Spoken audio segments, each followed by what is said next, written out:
always have the option of putting our title in the live stream, but we're always like down to the wire. So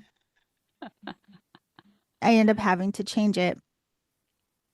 Okay, we are on live now. I'm so excited to see I who might know. join in tonight. What I beautiful know. people from around the YouTube universe, the universe, Listen, we YouTubeverse. need some space where we can all just chat and get some good tips about practice. I actually, before we met each other tonight, by the way, everyone, we just both ran to this. So we're taking a deep breath, breathe with us. Ah, man. I had two interviews back to back prior to this, and one of them really made me recognize like this is such a time that I think is so valuable for a lot of us to have those reminders and spaces and places where we can hear conversations that are supporting us in how do we maintain a sense of balance? How do we get, deeper in connection with our practice? But even having some clarity around, what this path is like, because it does have the light and shadow and it does have the ups and downs. And so I thought we could talk about that dance between light and dark. So before we get to that, it's so good to see you. It's so good to see you. Oh my It's been a gosh. minute. It's been since like Friday, I know. last happy hour. I I could, know. yeah. I'm having Melinda I withdrawals. mean, I was having Yolandi withdrawals. Oh, so tell me about your week, love, before we get into the deep convo. How Yeah, have you been? really good, really busy. Mhm. At my studio, we're all in rehearsal for a big state fair showcase, student showcase. And so, we've been getting 17 women ready to dance and do circus arts at the beautiful Deerfield, New Hampshire State Fair Oh, next, wow. it's on the 25th. So it's coming up, but we have a lot to practice and to do and to make sure that everything feels like prepared and energetically clear. Yeah, And so everybody really feels, because that's important to feel like you really understand, even down to how are we getting there, carpools and setting up, the right. timing. So nothing is like last minute, we're really good at planning things and Yes. getting people to, Virgo. We're still in Virgo. Yes. But yeah, so we've been doing a lot of extra stuff, like extra rehearsals and lessons and getting people ready. Yeah, I've been seeing even some of your posts. I always love what you share on Instagram. I'll put her Instagrams, plural, down in the show description so you can follow as well. But yeah, it's always nice seeing you with the other ladies dancing and just a sense of community around the movement. And that's another big thing I think is so needed for us right now. It's just, connection, community, Yeah. just all kinds of communal support. So, and it comes in all these forms, including dance and energy work. And yeah, there are so many places where we can help to work through whatever we are going through. So I would tell you my week was I can't even believe it's Friday. It seems like a blur. It was very busy. This is why I've been telling you next year I'm going to say no a lot because I don't know how I ended up this busy this year, but it's wild. And um yeah, but it has definitely most recently um been very loud. Yeah. This highlight on how we're all kind of navigating the world and life and our practices. And so I'm excited to talk about this, Me too. navigating the light and the dark. Yeah. So I guess we should start with, just the different ideas of what light and dark are as it relates to this realm and this work, because I think dark has a lot of negative connotation, but we know that a lot of times it's just talking about looking at our shadow and the things that cause burden or weight or heaviness on the heart, which is often our wounds, our fears, our doubts, our worries. So I just wanted to ask you about that, and even what the catalyst was to go deeper into this work. Because we've both shared our stories before, but was there any kind of catalyst or something you started to recognize that brought you into this place of wanting to go deeper into this work and these practices? Yes, and it was pain. It was Mm, not physical pain, yeah. life difficulties, not just, in my field around me.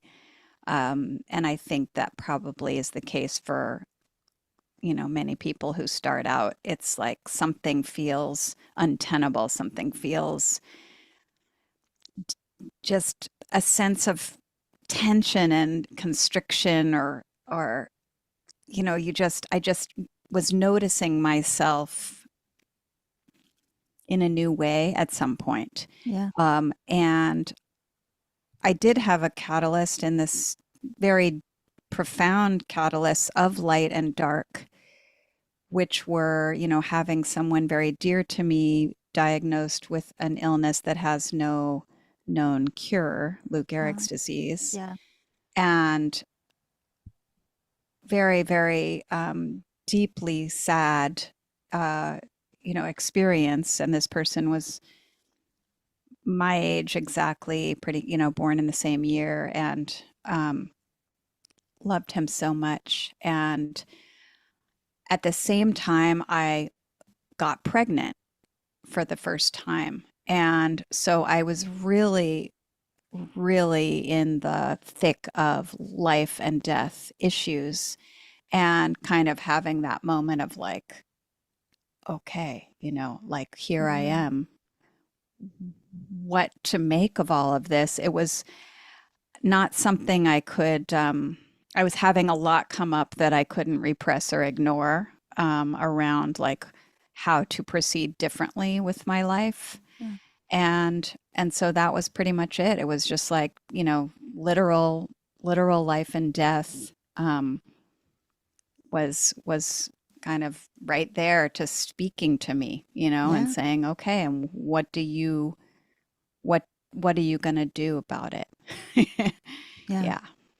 It's interesting hearing you say that. I mean, I know your story, but looking at that, I mean, you literally did have, you were pregnant and someone you love so dearly was passing at the same time. Um, it's interesting. I think the catalyst for me of being very serious about this work is it also felt so necessary. There definitely was this feeling of like, a way of my being was dying away, like this old version of myself, this life that I was living was, I felt the weight of it just pressing in, and I was terrified because I didn't know what to do. All I knew was, the routine of what my life had been to that point. And so it was very it felt like suffocating of how do I change? How do I get out of this? What do I do? And thankfully,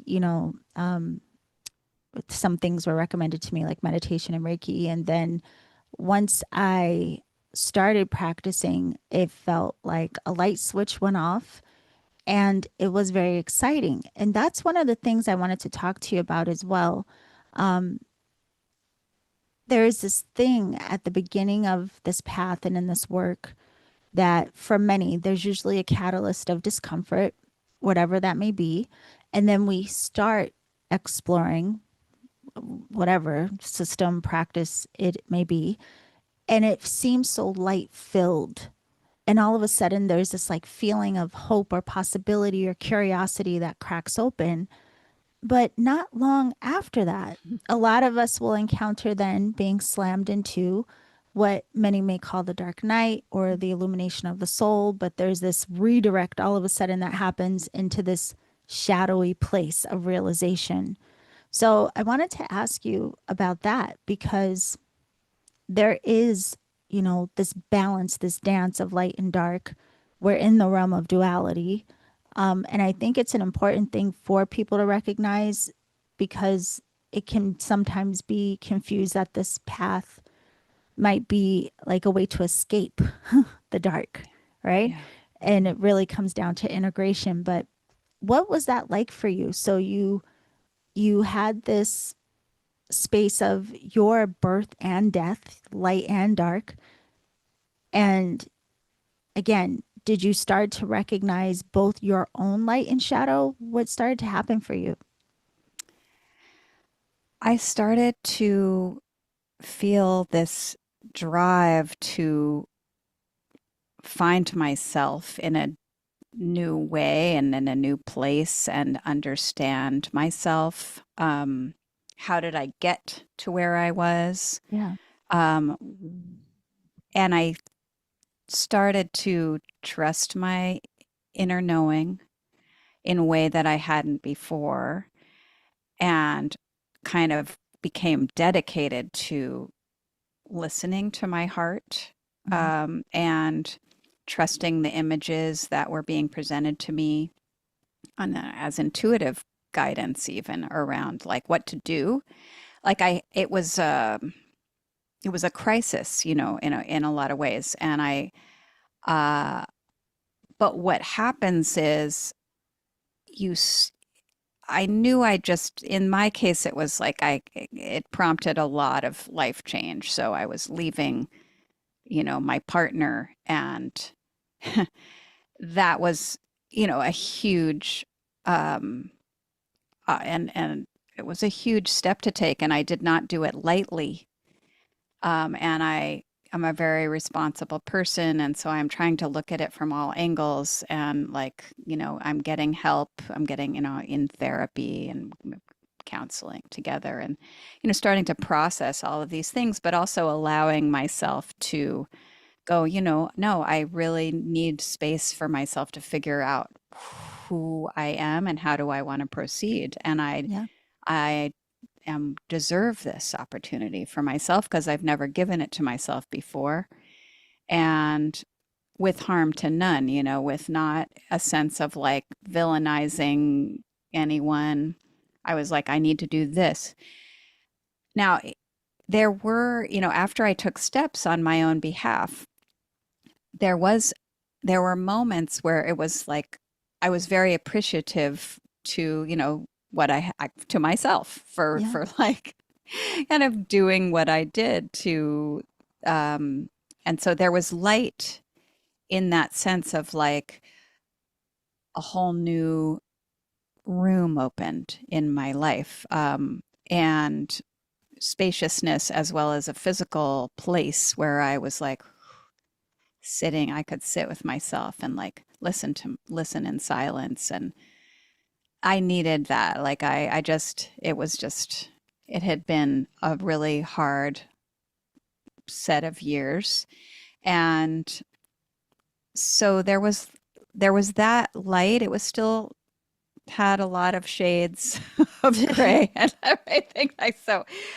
But what happens, so this is a long story short, I think what happens is you start to recognize that you do need to understand what did bring you to this place, and then begins this journey. If you really truly want to understand, you have to then go into root causes Yeah. of how and take responsibility for what brought you to where you are and start. And then there's that's not an easy process to Yeah. really own your stuff, Yeah. and to actually and to say, it's not anybody's fault on some level. On some level, there are situations, there are reasons things happen, there are reasons we make choices we make, there are reasons the other people make the choices they make. And sometimes things are, relationships are meant to serve as mirrors and for our evolution in a lot of ways. Yeah. They're not necessarily meant to be forever. And yeah, so it's sort of necessary to go deep into the dark. And if you really like, and I did, I'm interested in that as well. Like, I'm just like, how did this happen? What, how, and started to want to understand, like, what is my design? Who am I? How Yeah. did it get to this point? And I recognize that that wouldn't be easy to continue, but like, it was just like, I was like, but I'm so committed to this. I'm Yes. just, because and partly because life had been so tremendously, it was so difficult, that almost anything was easier in a way. Even shadow work was easier than seeing somebody that you love, diminish in the way that that disease takes Yeah. your body, takes your, and so certainly very, very, very difficult. So really, yeah, sometimes there's different shades of the darkness. That's all I Yeah. gotta say. It really is. No, I do know. And Yeah. I just want to let everyone know because some people are just joining in what we're talking about. We're talking about that dance between light and dark and what the truth is of what we encounter on this path, but how it's all meant to be so, so that there's no confusion of this is just like sunshine and rainbows. But also in these times that we're in, we know that a lot of us just need to have these kinds of conversations and support us in how we are working through whatever is coming up for us. So you bring up a lot of good points, and I want to say hi there because they're saying hi to us. I don't know if you can Hi, see the chat, everybody. but I'll Lainey, check it out. yeah, Lainey Wu is here. Hi, John, Lainey. I Hi, saw John. Robert, my mama. Yeah, everyone's doing well. John had a distant Reiki session that was amazing. It's good to hear Wow. that. But yeah, it's interesting, Melindy, because I always say one of the hardest things I think for people when they decide they want to do some sort of exploration of anything that comes under this realm of spirituality, whatever it may be. I think one of the hardest things is the first layer of just recognition and Yeah. what we start to recognize and realize in terms of what it is we actually feel and what it is we've actually gone through in life, especially because we're usually so busy and caught in our routines that we suppress a lot and we just push a lot off to the side and able to in order to be able to just get through life. And then something comes crashing down that's like, okay, no, but look and see how you're doing and check in. And that's usually how it begins for a lot of us. But I had this conversation with this woman earlier, interview that'll be coming up soon on the podcast. And she was talking a lot about self love. But in what she was saying, what came to mind is when we start reflecting on whatever it is that, may feel heavy for us, there's sometimes a tendency to judge and criticize and have regret and, hold grudges for what was. But we can't go back and change what was. And then a lot of people will say, well, forgive, because if you forgive, then, the heart will be free. And it's like, some people are like, not on your life. Like, I'm not going to forgive this, that, or the third, right? But then this whole thing about compassion, today it just kind of hit me of how compassion is often what that key is. Because, yeah, you can't change what has been. And a lot of us may have frustration around the different connections or circumstances in our lives for not being what we want it to be.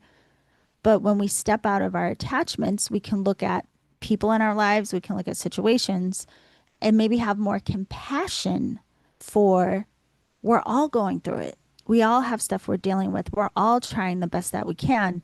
And that compassion, I think, is what softens into the intelligence of forgiveness to some degree. But I Yeah. think that's one of the hardest parts is just that accepting what is true about what we are carrying. Yeah. Yeah. I feel like it's a sometimes it's a timing issue, you Hmm. know, and holding yourself accountable to some impossible, like you have to forgive, even this idea of that. I mean, there were people that I felt very, I was not happy Yeah. with Yeah. Yeah. in the process. It's not, but at the same time, I did trust that with time, that could change potentially. I couldn't feel it in the moment exactly. I didn't know how. I just had a trust that it probably would as I kept going. And luckily, I had examples of other people in my life who had made big life changes, and including parents, Hmm. who set good examples in a lot of ways for me about how to navigate life and difficulty. So I feel like lucky in that respect. There was like a roadmap for that for me. But yeah, I think a lot of times it's if you have to just kind of go, okay, I know forgiveness will probably be a helpful thing, but first you have to forgive yourself. And even understanding what that means is not always easy to do. What does Yeah. that mean to forgive yourself? Well, forgive yourself, I don't believe in I don't frame things as like I have regret that this, that, and the other.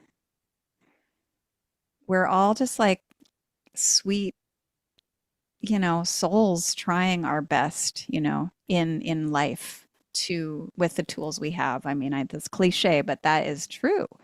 We just trying our best with the tools we have, including everybody who's pissing you off, including everybody who has wronged you. They are trying their best with the tools that they have. And we then, once you sort of go, okay, let me just take a moment over there for a while and just like I allow yourself to, like you said, just what is true, what is coming up, just to look at it all, and which is, and just take a pause without having to do anything specific with it or rush into forgiveness of yourself or anything. You're just like, there's just this period because we are in this material realm where things Hmm. don't, yes, some things can happen really fast, but not everything does. And especially when we're going through it. And this work, it sometimes takes time to kind of reach a new understanding Yeah. and be able to grow and evolve and make new choices and understand ourselves better. And then eventually forgiveness does come. I mean, for me, it definitely did. But I kept having to go like, I'm going to take the high road. I was a commitment on my part. I'm not going to respond and react negatively or, and I'm going to take a high road on a lot of things. And I just was like, that was my philosophy. That was what I wanted to do.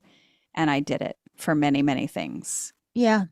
Well, I want to make sure that everyone understands because, oh, well, I want to say hi to Renata, but in the chat, we have a question of what is shadow work? And that Mm, is a good question. So, yeah. um, essentially, again, in this work, there's a light of like a lot of, ooh, light and kindness and compassion and all the fuzzy, beautiful things. But the truth is, a lot of us get here because there's some shadow, and that is the aspects of ourselves that we may have again repressed that aren't at the forefront of our consciousness, but we're functioning from those stories and experiences anyway. So, a lot of time when people are talking about doing shadow work, they're talking about acknowledging their pain points and acknowledging, what it is that they have gone through that may have caused them some type of hurt or may be the reason that people are have certain insecurities or certain fears or again, just certain aspects of how we've identified ourselves or the choices we make and how we function. But it's all connected to these stories of life experience. And again, we have a lot going on. So a lot of this isn't at the forefront of our consciousness, what we're thinking about every day, but yet it still contributes to how it is we are functioning as humans. So in this work, a lot of people will initially, again, it'll feel great. Let me tell you, meditation is still to this day one of my favorite things. But when we're so used to walking around tense, we don't realize that we are. So even those of you listening right now, if you take a nice deep inhale, but hold it for a second and then slowly exhale. And when you do, let your shoulders start to fall. And as your shoulders start to fall, start to feel relaxation, like a release of tension all through your back. And some of you may find that you were holding tension and didn't even realize it because it's just we're used to being in these states of defensiveness and tightness and all of this. And again, don't even realize why. We don't even know that we are in the first place. So our shadow work just brings to the forefront having us have an opportunity to recognize what has us functioning as we have been so that we can then have some compassion and understand different things from a different point of view. I just want to see, they say the past cannot change, the future is yet to come. Today is a gift. That's why it's called the present. Yeah. And the present is a lot of focus because that's what gives us the awareness of what is actually going on with us. So, a lot of times, to your point, we are thinking about the past or the future or the this or the that. Usually, the future, we're like really we're worried about what will be. But in that, we don't realize what's going on with us right now. And right now, a lot of us need some tenderness, need to soften a bit, need to relax a little bit. But again, what is contributing to what it is we are feeling right now is often elements from past and future. So, in this realm as well, to your point, that's why they say time isn't linear in the realm of energy work because all is now. All of it is now. Everything that is going on with you right now is an effect of all space time. Yeah. We also have Melinda. Someone says, I find that shadow work can be intense yet so powerful and important for growth. We also have sometimes forgiveness can be the hardest thing to do. And we were this week, someone was told that self forgiveness is a journey, not a destination. It requires acknowledging your imperfections, accepting your humanity, and treating yourself with kindness to forgive others. Without forgiving yourself is like trying to heal a wound. I can't see the rest of it yet, but I'll see the rest of the message once it comes all the way up the screen. But yeah, so that is the thing too. I mean, a lot of times we have a hard time with forgiving others or having compassion with others because we're still so deeply critical of ourselves. And that's why so much of this work is self reflective, it's self healing, it's self awareness, it's really turning the arrow in. So, in that, what we start to recognize is our own light and shadow.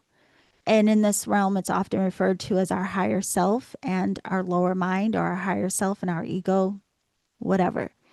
I want to ask you a bit about that, Melinda. When you started having this clear distinction between the aspect of you who wanted to maybe react from old thoughts, fears, emotions, whatever. And then when you start to have this simultaneous awareness of this part of you that says, come on now, is that necessary? What was that like for you when you started having a very clear awareness of various aspects of your nature? It was interesting because you sort of take this higher view and are kind of looking down at your situation, your life, like Yeah. from above, from this higher self point a little bit, and kind of, and then, but with compassion in the sense that, you see, now you understand, okay, when you're having, I'm going to give an example, like, you're in relationship and you're having the same argument, again and again in the relationship. It's always the same argument, and it's like, and then and you're playing your part in the argument. And it's like a record, it's like, okay, let's put on that argument record now. We're going to listen to that. Okay. And then there comes a moment when you realize that actually, that the needle's about to be put on the record, and then you're like, no, no, I don't want to put the needle on that record. Just let's just take, and you choose differently your response. Maybe you don't even, don't have defensiveness. Maybe you choose, you just take a breath, and it's sort of like it's a bit uh it feels like a little unmoored, like you're like not, you're like, what do I do? I usually do that thing, but I'm not going to do that thing. And you have to trust, because the other person is like, why aren't you doing that thing? How come we're not doing this thing? Yeah, That's how we make love, like we fight. I don't know, whatever it is. It's and there's just that is part of the process of like the shift that happens, and you start to see your response change will affect how they then, like everybody kind of wants everybody to stay the same, for a while. Nobody, and it makes people freaked out when you change your response.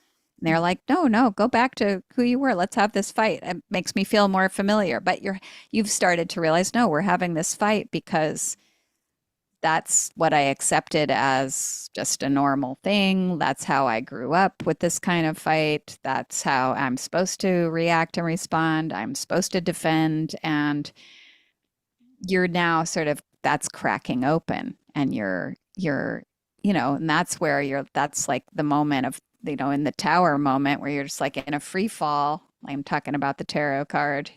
I'm sure you guys all know that one, but like, yeah, you're in the free fall and you don't know where you're going to land, but there's also freedom in that, So like I started to just trust and see and sort of become like almost like a weird scientist kind of like, wait a minute, you know, how can I, you know, change things, but still like I never, also I wanted to be brave in the sense of not running away from it all. I yeah. wanted to show up differently and just know that like that's what I needed to do is show up differently, and I just would be like, okay, this is not easy, and I would acknowledge my own bravery, and do it. I just was like, yeah, I would frame it like, yeah, I'm being a badass, brave MF. I'm like, let's go. Like even this, if you just, because if you take the thing off the record, if you take the needle and you're just like, wait, no, not with like a force, but just like, wait, wait, wait, that's brave. It is very brave, and it can be, I think that's where we get into this negotiation. So there is the one aspect where we start to become aware that we have choice that is beyond our conditioned programming and habits. A lot of our responses and how we're engaging with ourselves and the world around us, it's just habitual. And again, we don't even have awareness of why. Why do I function this way? Why do I get triggered by X, Y, and Z, until you start really coming into this deep, different kind of relationship with yourself where you are recognizing the light and shadow. And so the key to all of this is, I always say it's like a process of re-identification, because you're starting to get to know yourself differently. And most of us, if you say, do you know yourself? We would say, absolutely, I know myself. But it's usually just, again, like a surface level. Like, yeah, we know what our likes are, our dislikes, and these sorts of things. But when you really get down to it and have these reflections of, why do I have these points of view and behaviors and things? And this isn't something you go digging for, just to be clear. This isn't like you take the weekend to reflect on your childhood. There are triggers that happen for all of us where someone pushes a button within you and all of a sudden you're angry or you're upset or you're like really bothered. Those are the moments where you can recognize, like, huh, why? Why does this bother me so much? And instead of making it just about the thing that just rubbed against you, instead of making it about the other person, the deeper reflection is like, no, no, no, them aside. What is this reminding me of? What is this bringing up in me? And we start to recognize a lot of whatever our attachments are. So we have in this realm, you'll hear a lot about attachments. We have attachments to our stories. We have attachments to our desires. We have attachments to all kinds of things that end up causing us a lot of frustration and disappointment and all kinds of things. So you'll also hear, similar to what Melinda is describing, moving into a state of neutrality.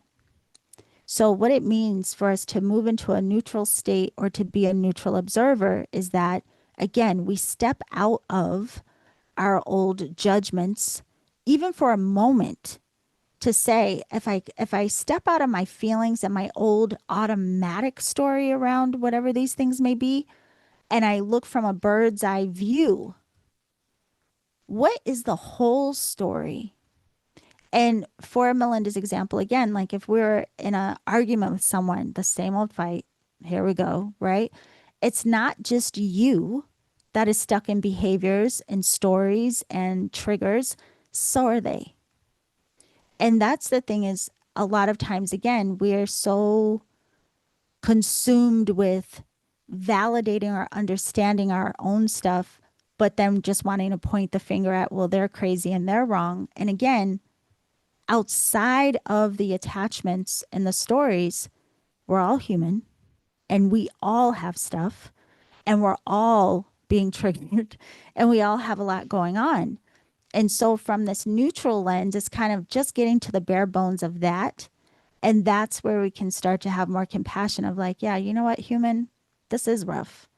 And I know that it's hard. And maybe you've gone through things I don't even understand or know about. And we just start to move into a different type of honoring of just what it means to be human and having more of a curiosity rather than an automatic judgment about ourselves and other people.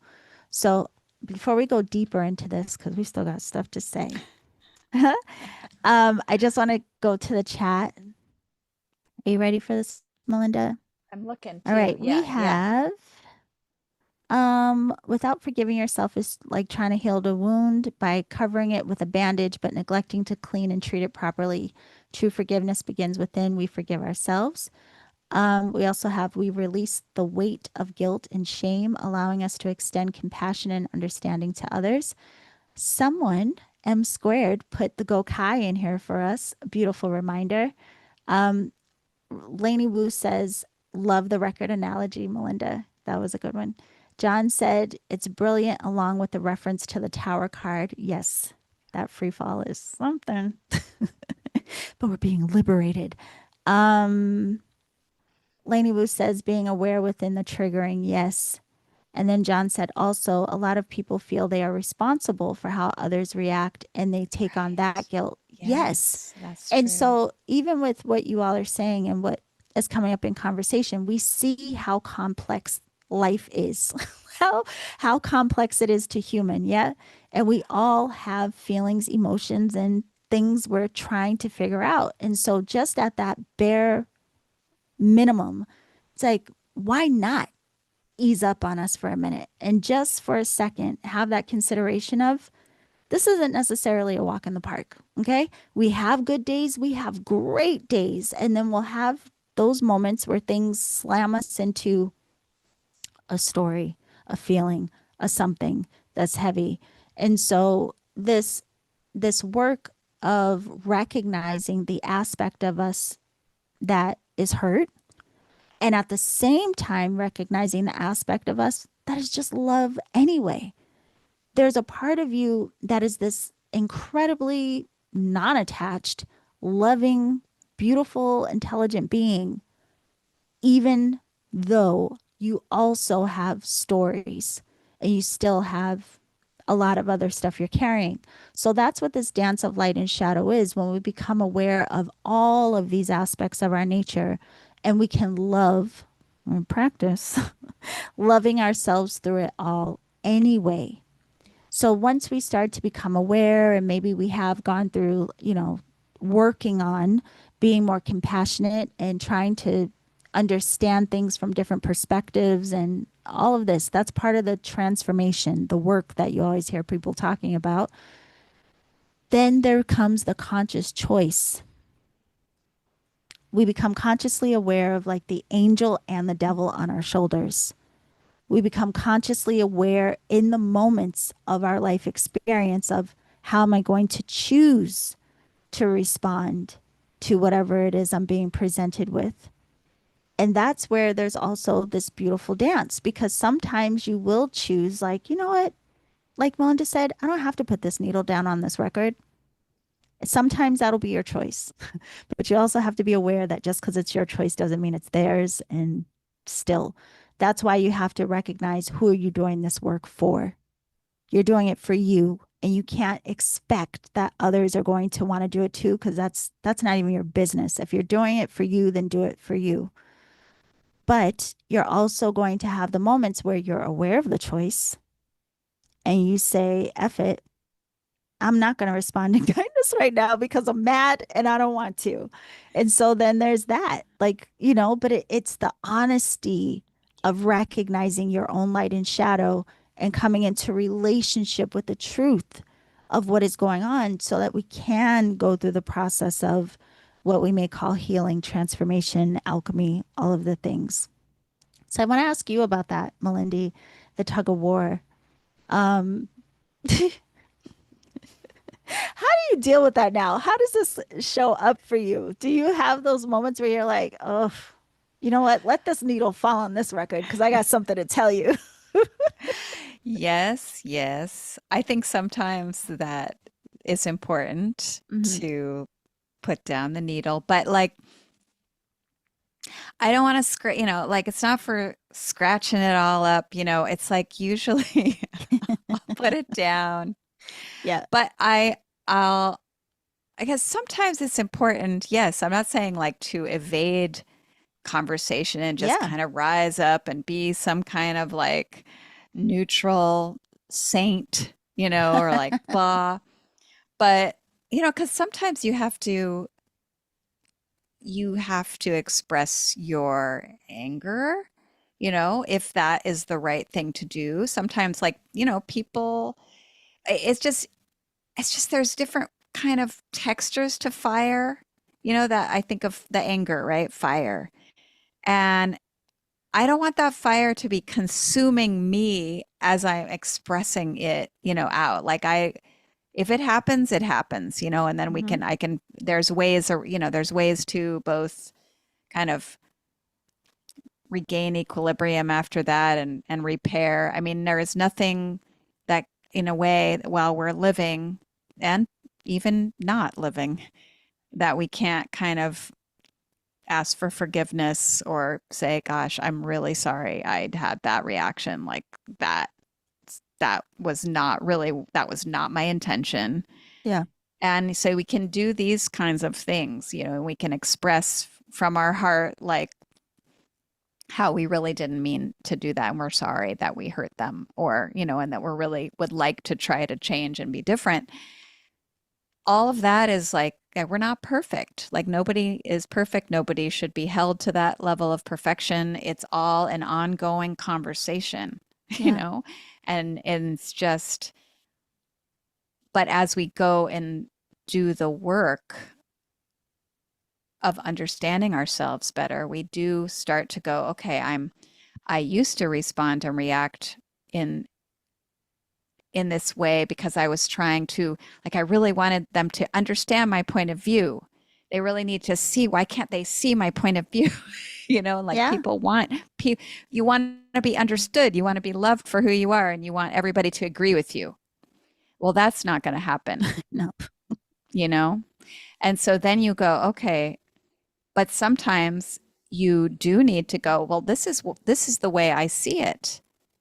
Now, they might not take it well how you see it, but you have a right to say that, you know? And again, what's your tone? How are you saying it? You start to get more practiced at feeling into the truth of what you see and, you know, and feel, and that you are allowed to express yourself, you know, but then maybe how you express those things might change with your kind of new understanding Yeah, of yeah. yeah, I just want to make sure because you've mentioned a couple of things that I want to make sure everybody is clear about because we'll start We'll go talking. in the weeds. Yes, yes, yes, we will go in the weeds.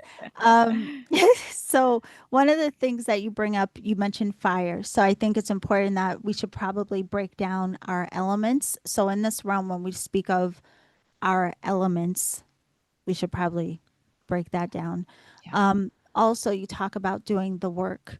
And I want to make sure that we do have this conversation of, because you'll hear people say, like I even say a lot, practice your practice. In the Reiki community, you'll hear a lot, be diligent in your practice. It's even part of the Gokai. But where people may not fully understand is your practice isn't just off in the corner when you're meditating on your mat or doing Reiki sessions. That's not the extent of practice. Those are the things that strengthen the practice of applying what you learn in those techniques in your day to day life. So I want to make sure that we do clarify how practicing these different techniques then support how we show up in the day to day. And even to the point of what Melinda's saying, it's reminding me of the episode we did about chakras, where yes, we should be able to, feel confident in sharing the truth of how we feel. And also having the openness to respectfully listen to someone else's point of view, even if it's not the same as ours. And in that neutrality, there can be respect, but then there's also the consideration of discernment because we don't always have to share what we think. It's not always necessary to say what's on our mind. And then sometimes we have to consider our own motivation. So before you speak, before you act, reflect really quick on what's my motivation behind this. Am I doing this to harm or am I doing this to create clarity? Like, what is the, use our discernment. In the chat room, we have Lee Harris recently said in one of his videos regarding emotions of others towards us with an affirmation, I will not be held hostage by someone else's emotions. This is a good reminder for empaths. Speaking of good reminder for empaths, learn how to manage your own energy 100% because it is a gift to be able to perceive the energies, the feelings, all of the things you can perceive of others, but it can become very uncomfortable if you don't know how to perceive and at the same time manage your own energy, which that's probably a whole nother happy hour we'll have to do just for empaths. Um, da, da, da, da. The same applies the other way around. We have to take accountability in dealing with our own emotions. Yes, 100%. And this is why we're going to talk about the elements because the truth is, a lot of times people become literally possessed by their emotions. Ugh. And that can cause some problems. So let's talk a little bit, Melinda, about the elements, what they are, and our relationship to them. Um, John says, I always learn something new. I just looked up the 5 precepts of or Gokai, Mm. have it bookmarked. I love this channel because of this. Oh, so glad you learn new stuff all the time. Yay. Yeah, the Gokai is it's like a staple foundational thing that you learn in Reiki level 1. Yeah. Alrighty, my love. Shall we start with which element do you want to start with? I like, I mean, I mentioned fire. I feel like Okay. fire is a good one to start with. Oh, Yeah. we can follow that whole thing of like fire becomes air, air becomes water, water becomes earth. Maybe we'll go in that order. Okay. Yeah. The Okay. fire, Okay. take it away. I mean, okay. So fire can express, you know, fire can be like a a candle you light, that moment of peace, when you're going to be with yourself in your meditation, in your spiritual practice, in light. It's that gentle illumination. And then there could be raging, blazing fire that has no control and it's going everywhere, and it's anger and it's rage and it's seeing red and acting out from that. And then there's also within every element, which we'll get to, there's a texture to each. And they all have, a very, one they're on a scale, right? It's Mhm. just like polarity. I mean, you've got just like maybe your flame is a little too weak, has a little water in it, it's a little damp, and then maybe it's too strong over here. And like, so, but then there's that healthy, like fire of your internal sun, at the third chakra. Speaking of chakras, which I think we talked about the last happy hour, Yeah. it's just like expression of your personal power and your will and that idea. So, and I also think about like the fire signs in astrology. You can look at those to help thinking about your fire, like The type of the fire. the type of fire Yeah. exactly. Like if you're a Leo, lion, that's fixed fire. Like you show up and you're a performer, you're shining, you're generous, you're light upon everybody. And or there's Aries is the initiating fire, the person who's like sparking you into action, the leader.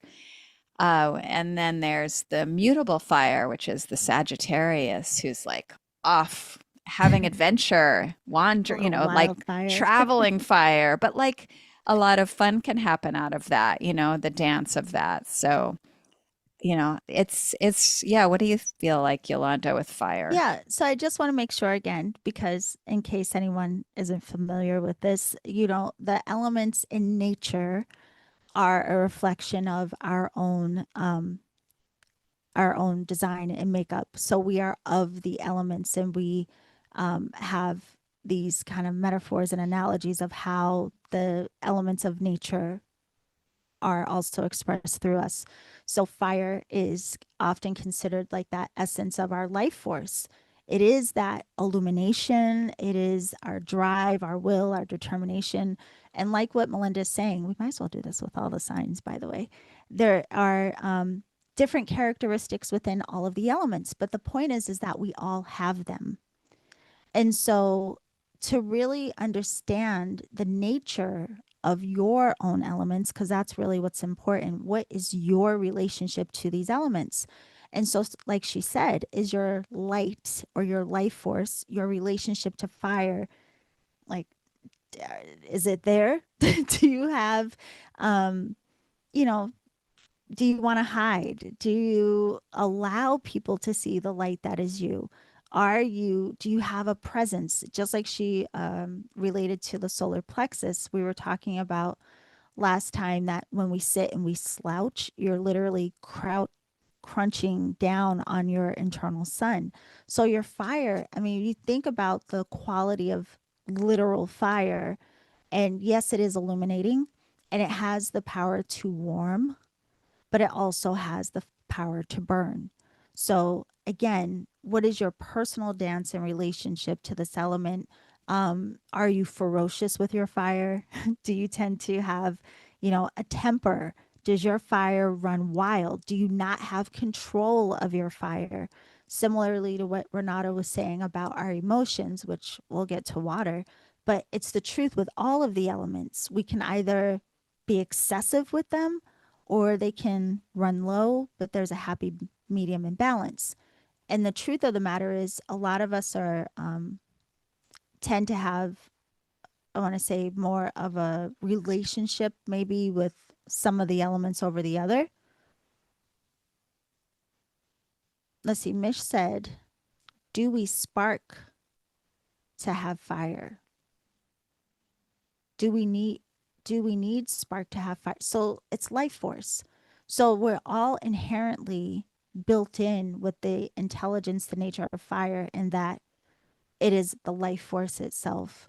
And so even think of like the life force, the energy that gives you the ability to get things done, like to be in motion, to be motivated, to be inspired. Like that's all part of your fiery nature. But like Melinda said, there's a scale. So for some of us, sometimes our fire is low. We don't really feel motivated to do much. It's active. Think of fire as like the active aspect of your nature, but it can also be where you're enraged, right? So we want to be in relationship to our elements so that we can consciously manage them, right? Instead of letting your elements manage you. And that's the difference between, say, the magician, for those of you who love tarot. The magician is a master of their own elements, whereas the devil card is the result of letting the elements master you. So, fire, my love. Shall we go on to air? Air, Yes. air. Yes. Uh, Yes. So air is all about thought and the mental plane. How are we using our mind? Are we recognizing what consciousness like we're operating from? You know, a lower mind, which is like the maybe the again not recognizing that you're speaking from an unconscious program, you know, right. like, and then you start to elevate your consciousness and realize, wait, I'm, I can operate from a higher lens, a higher perspective. So air is, yeah, it's like thoughts and opinions and even connected to communication potentially. So you've got all the signs with your fixed air. The beautiful Aquarius is out there, brilliant geniuses, but hard to change their mind sometimes. You can't necessarily, they're not always, they're very fixed potentially in Fixed. their opinion. So fixed air is, and then mutable air is like those gorgeous Geminis who love to like have conversations with peers and like get ideas from each other and go like, hey, have you looked at that show or have you seen that podcast on blah Very blah blah? And curious. yes, like just learning, look, love of learning, and you Cardinal. know, yeah. And then cardinal air, we have the Libra, and we're coming soon into the Libra season. And they are initiating, you know, new ideas too. And yeah. So, you know, I also think of air as breath, you know, literal air, taking that breath, recognizing the spaciousness around us and that it's part of us and we're being breathed in a way by everything around us. Like that helps us take a pause and really understand like where what part of our mind are we operating from, you know. Yeah. So I like to link those together when I, especially when you know that feeling when you're tight and you feeling constricted in either thought or like speaking and you're like, whoa, suddenly in your body you recognize you need to just have a moment and breathe and create more spaciousness for yourself and for everybody else, you know.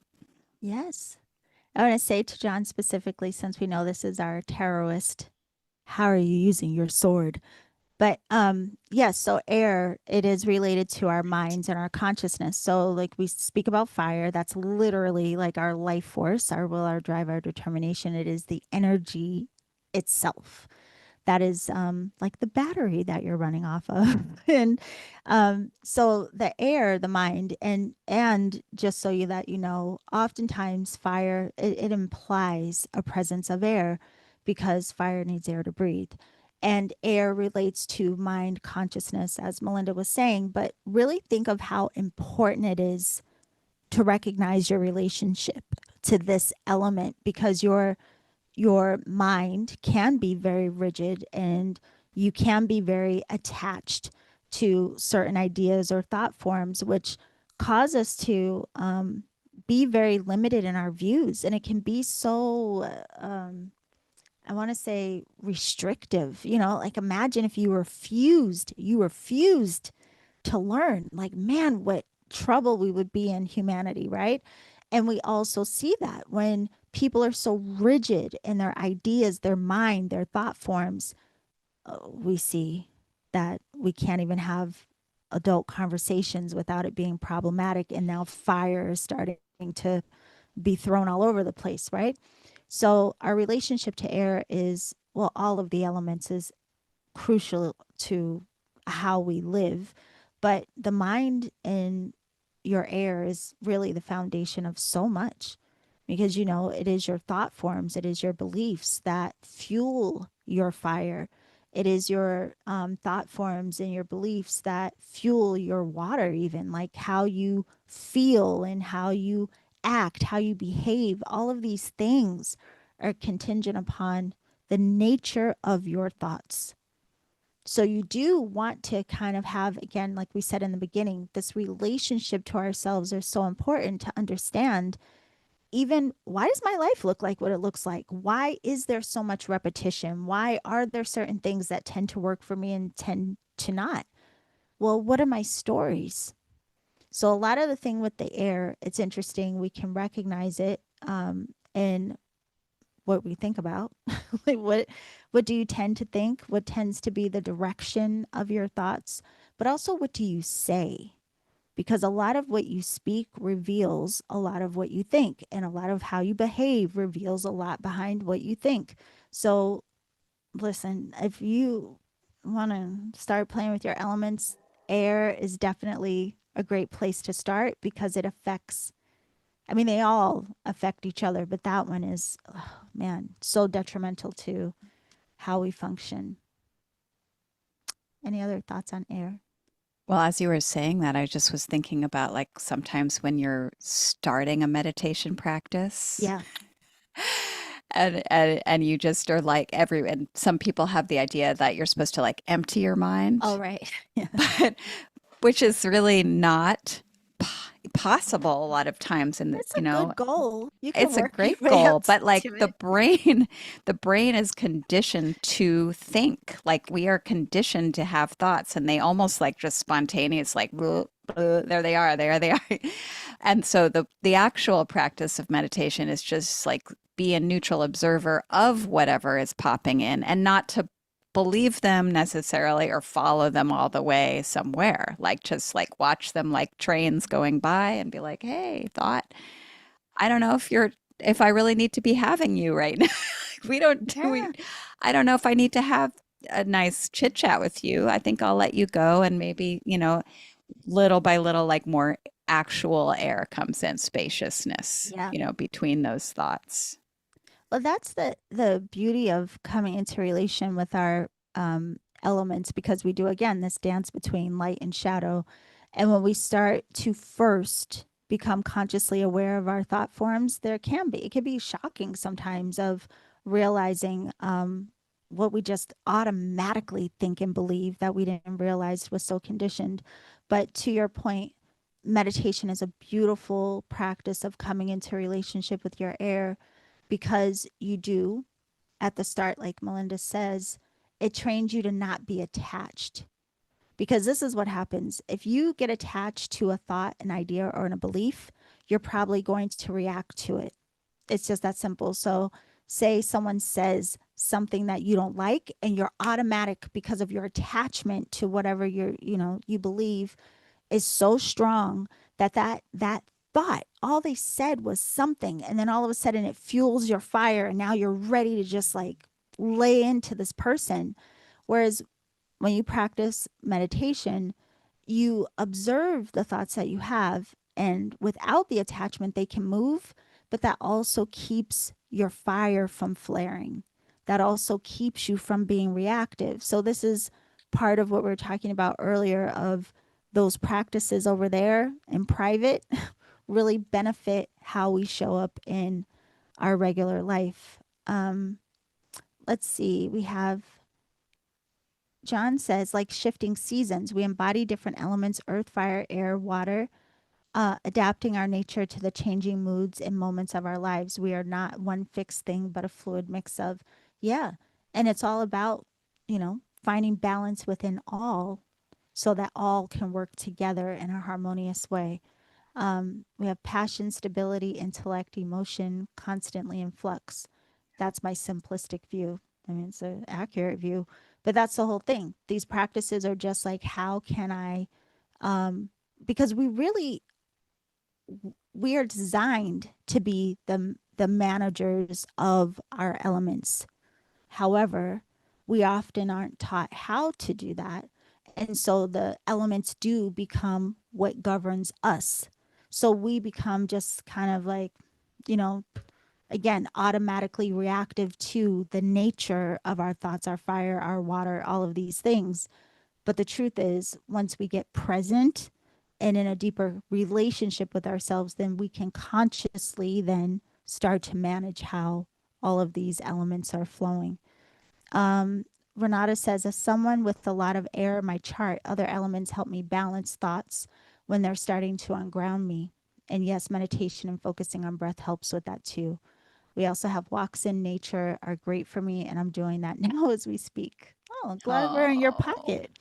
That's nice. oh, But yeah, and that's the beauty is just like we were saying with the chakras last week, it's important to be in relationship to all of them to have balance, but with your elements, the same. So even if you are someone astrologically speaking, if you're missing an element on your chart, that doesn't mean you just go like, well, I'm just not grounded. Like I have no earth. We really look at what is my natural inclination, what might be my disposition, but I also, human, have the ability to adapt. We are adaptable. We are able to balance and rebalance, and energy is mutable. Our minds are malleable. Like everything is changeable. So it's important to recognize you're not fixed into anything unless you refuse to allow the change. Yeah. M squared said, thank you for this conversation. A Reiki client ripped me a new one for an observation, which is different than how it occurs for him. I just shared what Reiki showed me. It was an excellent learn. Yeah, we interesting. got to be careful of, yeah, what we share, how we share, who we share it with. It's a whole nother happy hour. Yeah. Um,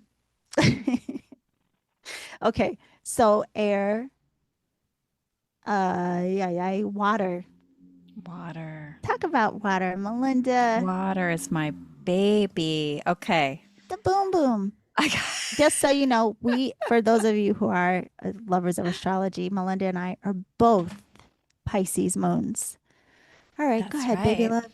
Okay, so emotion, Mm-hmm. feelings, Yeah. and then just that the ocean that we are all, so for the empaths with water, it's a very watery kind of vibe of feeling, going, filling every crevice and crack, kind of like able to feel into everything. But then it's good to know how to contain your water, Yeah. to have boundaries that are appropriate, to have your discernment, and use that. And yeah, if there's too much water, it's like you might feel like you're being taken too much for, that getting too drenched in feelings Mm-hmm. and in the flow. Mm-hmm. And so a lot of times, especially for my Pisces moon, I had to really come into relationship with my water, Yeah. which and recognize the ways that I was empathic. But then what do I do with that? How do I manage that and like not be feeling like a victim to like, oh my God, I feel like drowning. I feel everybody's stuff, blah, Yeah. blah, blah.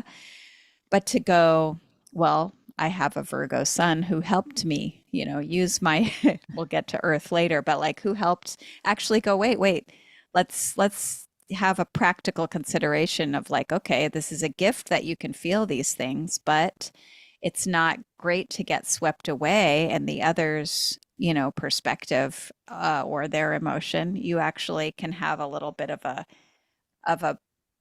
of a container for yourself and understand, again, your element, what is your thought, what is your fire. Remember the other elements that you have water, Yeah. because otherwise, you could kind of drown. No, it's 100%. We can drown in all those waters. We can become possessed by emotion. Um, People are sharing their Oh, signs in I the love chat it. now. So I our love friend it. John is a Saggy. Woo woo. Love the Woo-woo. Saggies with Taurus rising. Oh, Renata is a Libra, Pisces rising. M squared is a Gemini with the Sagittarius moon. Very cool. So it's interesting with what far you're out. saying. So with my Pisces moon, I will say I am Aquarius sun and rising, and I have Mercury in Capricorn. Okay. So my Pisces moon, whew, I had to learn, literally, I had to learn to be in relationship and recognition and understanding of my emotions.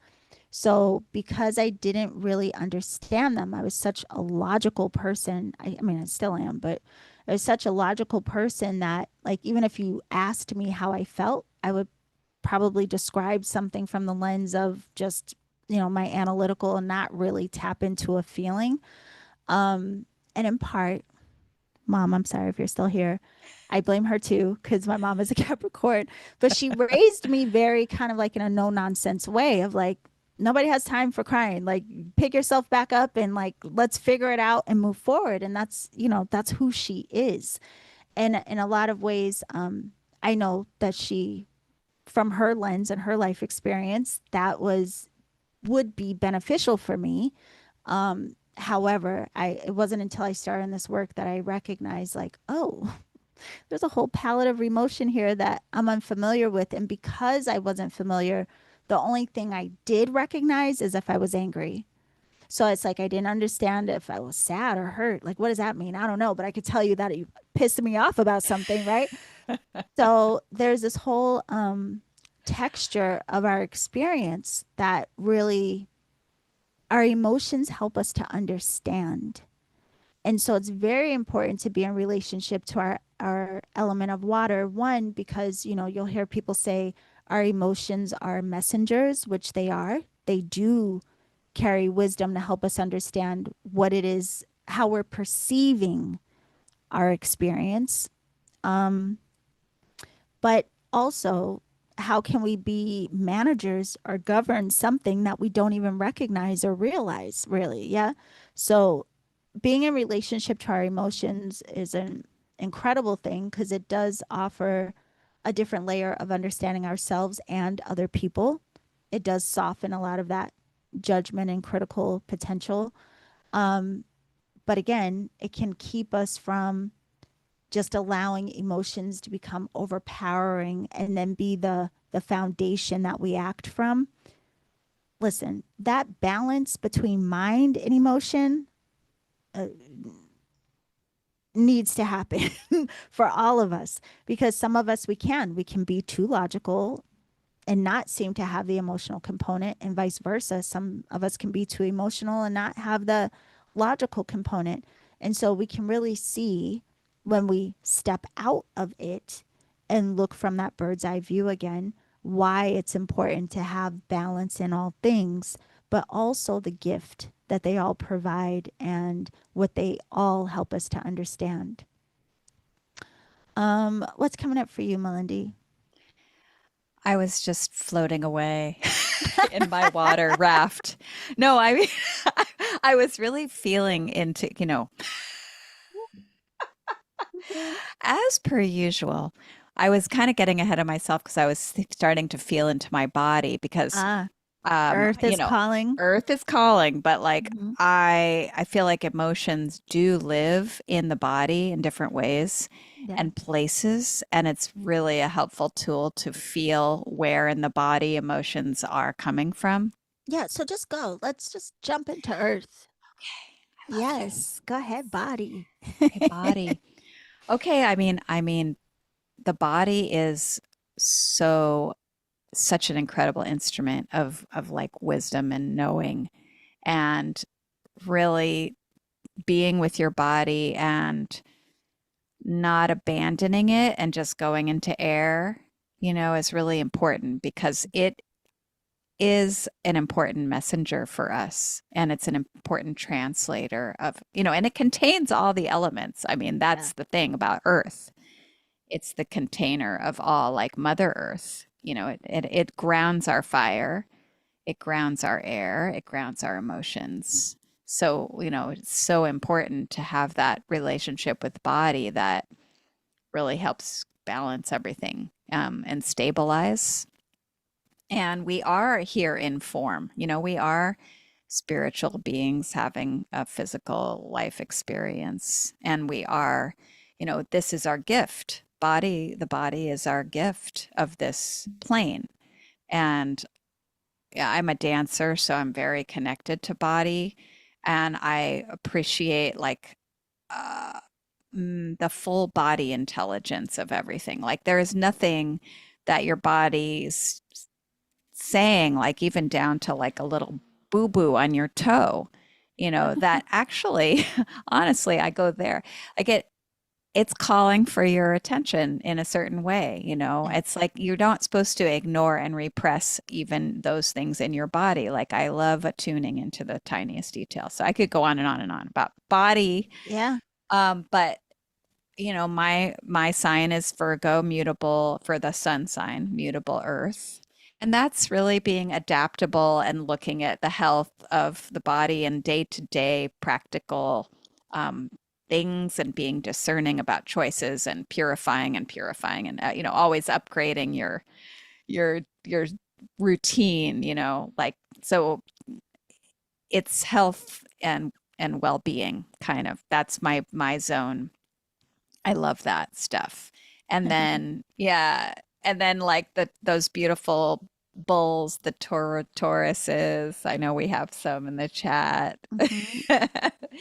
So like so beautiful, ruled by Venus, and just like such deep values, and just that's that fixed earth, and then the initiating Capricorns, like that like ambition, taking the steps, get to the top of the mountain, like Yeah. what are we going to do about it? How are we going to break it down to get there?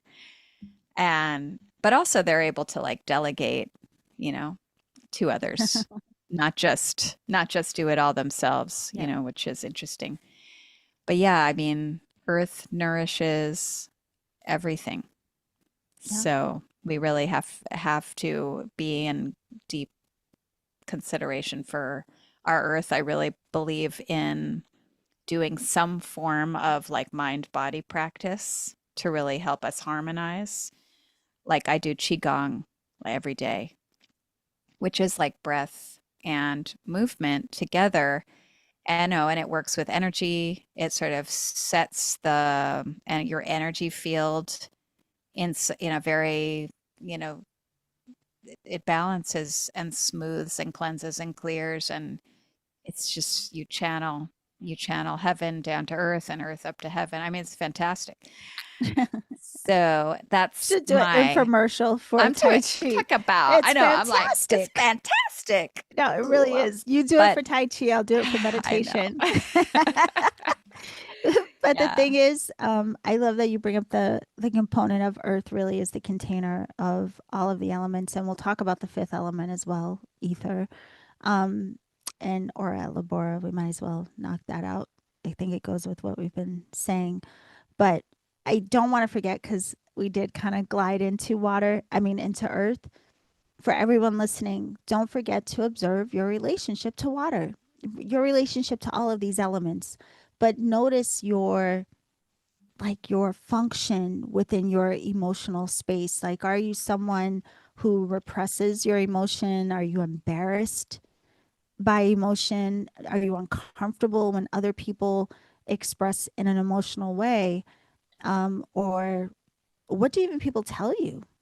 Sometimes we don't want to hear what other people say, but a lot of times people are great mirrors. It doesn't mean everything they say is true, but if you've heard something about your function from more than one person, it's worth reflecting on and saying like, "Huh, is that so?" Like, well, sometimes our intention is different than what we display. And so, like, it is very important to acknowledge, like, yeah, how do I handle my emotion? What do I do when emotions arise? How do I communicate when I'm feeling something emotional, right? Because again, we have choice in this. And even though we have certain tendencies or behaviors, all of it can be balanced and all of it can be understood and all of it can be nurtured and healed. With earth, relationship to body, yeah, that was one. Um, Definitely I had to put more work into. Interestingly, on my chart, my elements are all pretty balanced. I'm not really, they're pretty balanced. Um, but earth, I would say, was most challenging to me. One, I still bump into everything. I mean, I bump into doorknobs, I bump into corners of the cabinets. I mean, the shelves, what do you call those things? Counters, everything. I'm just like, I bump into everything. So I really have to consciously like feel my feet against the earth or against the floor when I'm walking to be here because I am very airy. I am very air oriented. I live in my mind. I am very Aquarian in that way. And so I still have to consciously bring myself into the present moment and really be like, I'm here with you. I'm here. Interestingly, podcasting has helped me a lot with that because engaging in conversations, which I love, I still have to be very present with what I'm interviewing people about. But being grounded and present in the body, what I came to appreciate about it is because you do start to recognize the body has a lot to say. And a lot of times we will ignore even down to the simple thing of like, I'm thirsty. And you'll think like, oh, I'll get water later. I mean, it's kind of rude. Your body's like, I need it now. Please and thank you. Because if you're to the point where you recognize you need something to drink, you've missed the first message, right? Um, Listening to the signals of the body has been interesting. And then also on this work, a lot of people will start to recognize where they hold memory and where they hold emotion and where they hold different thought forms in the body. So, say for example, someone's been having back pain and they could do energy work and find that there's been this knot or block of emotion or thoughts or something that hasn't been processed. And so, literally, the body takes on that whatever is going on with us mentally and emotionally. So the relationship to body is very important to recognize what it has to say.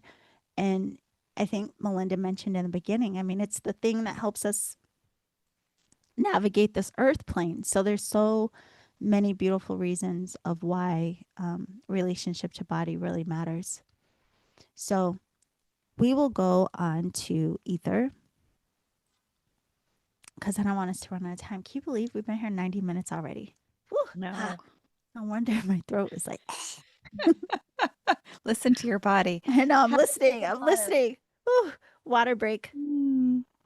Okay, ether, the fifth element, is related to spirit. What do you think of, my love, when you think of ether or spirit? I think of the non physical dimension, the Mm, energetic dimension.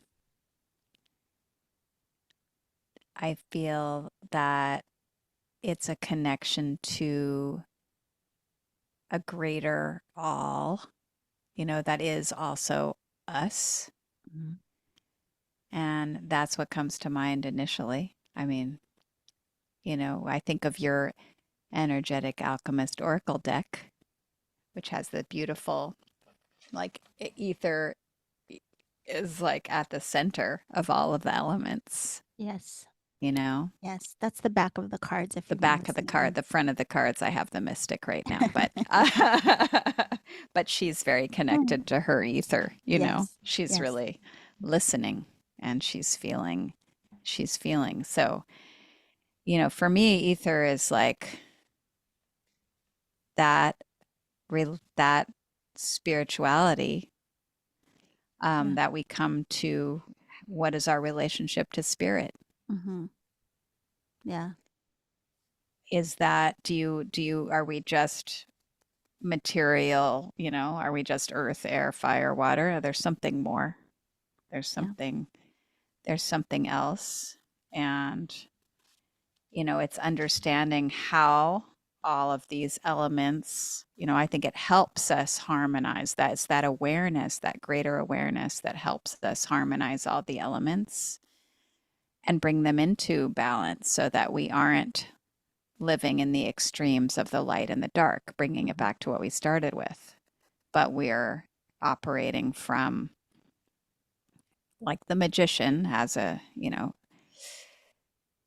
has those tools, but has an understanding of the energy that and the awareness of how to use them and to bring them into balance within Yeah. himself, which is, you know, so again, I think of the rite of passage card in your deck, which is, you know, which is truly like the keys. It's all of the elements are pictured, and then the keys of the sun and the moon, you know, the external. Have we harmonized our sun and our moon? Like if you think of Mhm. even of your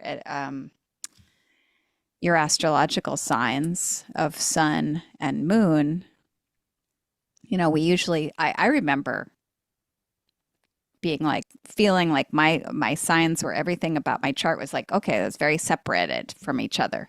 Yeah. But then how do they work together? And can you bring them into it? You know, then you start to understand them and how they operate within you. And then you can kind of start to, with ether, with that sense of, with the awareness, you can, and with even just prayer of asking, like, help me figure it out, Mhm. help me change so that I can become more balanced within myself. You're making me think of the while I say this really quick, can you read John's thing in the chat? Because you'll probably know. Um, it makes me think of the five-pointed star, or even in tarot, the suit of pentacles, which is related to Earth. But the five-pointed star upright really relates to the five elements. And so the 4 points beneath the top point are the fire, water, air, and earth. And then that top point is the ether. And it always reminds me of one of my teachers, who's a teacher, specifically a practitioner, a magician, a practitioner of magic. They would say the term, it's ora et labora, and it means pray and work. And essentially, what it means is to make sure that your mind is directed towards higher mind, that you're asking or allowing divine intelligence to be what guides you in the managing of all of your other elements. So it's kind of to say, like, make sure the presence of your higher mind, that higher aspect of you, is what shows up in your expression, your emotion, your mind, everything you do, every action you take, let it be a reflection of your higher wisdom or your higher intelligence. So I always think of ether as kind of that, like that choice that we have of being in relationship to that higher aspect of consciousness, that is that oneness that we're all a part of. So you even said something about connection, Melinda, and it made me think of how at the level of earth, or even our root chakra, it's like this connection to body and everything earth related, like even connecting to each other. But then at that cosmic level of connection, where it brings us into that awareness that we are separate from no thing. And that's deep. I mean, that's very powerful. But I think it's also encouraging to know that again, we can be managers of these elements rather than them managing us. But it's like, but who or what is governing you, right? So are you being governed by your shadow, your lower mind, or are you being governed by your higher nature? And so to really know that, it brings us full circle back to what this conversation is about. We have to know and be in relationship with the full spectrum of who and what we are, which includes our light and shadow. And the beauty of this work is not to shame or try to rid any aspect of you, but rather to have such a loving and compassionate understanding of the totality of what makes you who and what you are, so that the shadow can be integrated with that lightness of your being. And then that's what some would call our awakening. So it's all very, very beautiful. Actually, I don't know if she's still here, but she said hi in the beginning. Our Roslyn, who you all have seen on other happy hours, where did she go? Was it Croatia, where she sent the picture of the statue? Yeah, I She think so. I think Yeah. she was in Croatia and she came across and she got so excited because we talk about aura at Labora all the time, pray and work.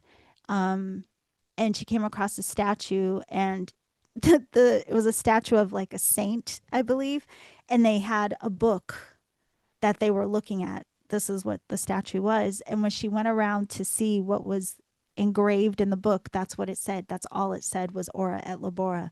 And she got so excited because it's something we talk about. And she was like jumping up and down and sent us a picture. Um, but you know, it also reminds me of that quote from St. Francis of Assisi. He said, always preach the gospel and when necessary, use words. It's got to be one of my Beautiful. favorites. Yeah. Yeah, because that goes back to the Gokai. So I'll say to John, since you said the Gokai was new to you, think of that quote in relationship to what you read in the Gokai. Always preach the gospel and when necessary, use words. So this coming into relationship with our light and our shadow is all part of the work, but it really is about us just getting to know ourselves, getting to know who we are and loving ourselves anyway, so that we can all be kinder at base level to ourselves and then hopefully with everyone around us. So I want to ask you before we go, Melinda, what practices really support you in this work?